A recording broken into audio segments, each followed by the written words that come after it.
कि नजरिया भैया मंच पे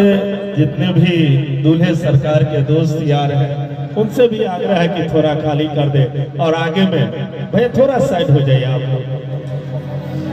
नहीं साइड हो कनी कनी साइड हो जाए प्लीज जगह रहते तो करवा दे न जय मालो है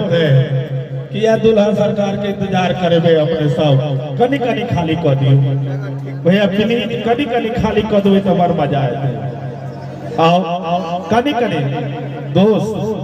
थोड़ा आप लोग बक्सा के इधर चल जाए थोड़ा थोड़ा घुसक जाए धिया पुता जका जे कोरा में बैसे नहीं ठाक से कोरा में ठार कर दाख एकरा चार बच्चा के बाप लगे छा कोरा में बैसल जय मर्द तब तो घर वाली झाड़ू से मारता जो चेन पर का केस सुरा देता हमरा बाबा कहने चला जमीन तो सब से ले लिया झोटा बाली सब से नहीं लड़ी है कनी कनी साइड भको और चली की सुंदर गीत संगीत के संग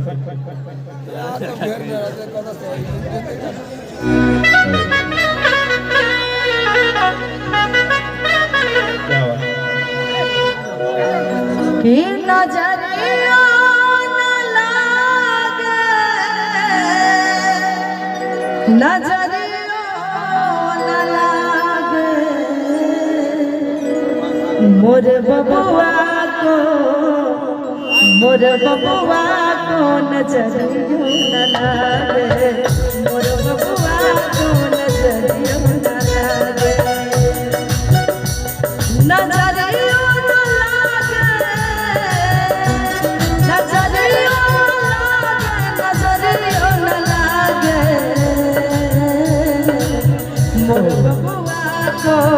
मोर ललना को नजरिया न लागे बबुआ को नजरिया न लागे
मोर बबुआ को नजरिया न लागे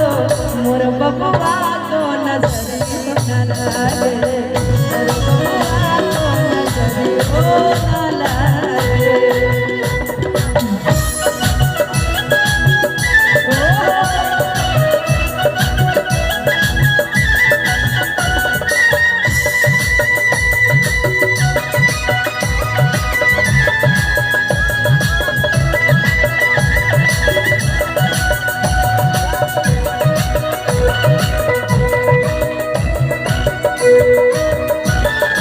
घोड़ा लुढ़क चले हथिया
जदियो